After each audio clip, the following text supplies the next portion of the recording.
The parades have already started and many of you have already gotten some serious catches, but some of you may not have picked your parade spot yet. So I've got some tips from you, from a thrower and a catcher. It's time for a Dave Trip. Dave Trips, sponsored by Hub City Ford.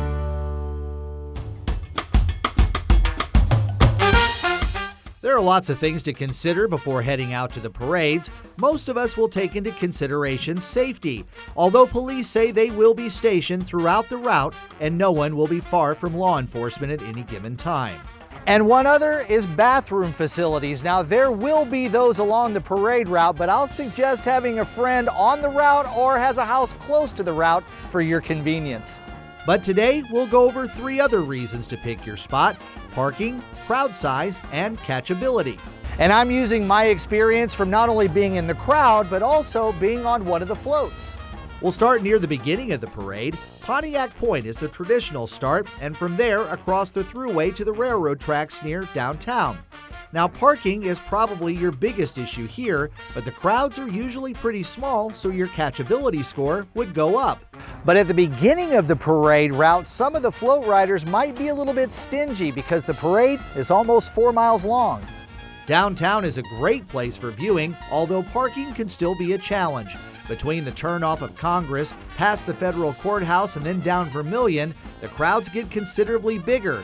Now, that might seem like the catchability score would lower since you're fighting more people, but as the riders get to the downtown area, they get really excited about the crowd and they end up throwing a lot more, so the catchability score goes way up. The parade then turns onto Johnston Street. Now, this is where the excitement really gets going and the crowds are huge. Parking is less of a challenge from UL to North College, and from downtown to UL, the crowds are giant, but the catchability score might be a little bit lower. The crowds are the biggest at the corner of University and Johnston Street. The excitement is there, so even though the crowd is big, you'll probably catch a lot.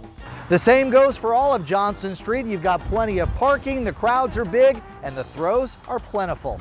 The final stretch is when you turn at North College. Here's another place where it seems like there would be plenty of parking, but businesses might restrict that, so there are challenges. And when you reach the end of the parade at Cajun Field, it can be feast or famine. There are some floats that don't have anything left and they just wave as they go by, while other floats are offloading everything they have left. Enjoy the parades. For Acadiana's News Channel, I'm Dave Baker.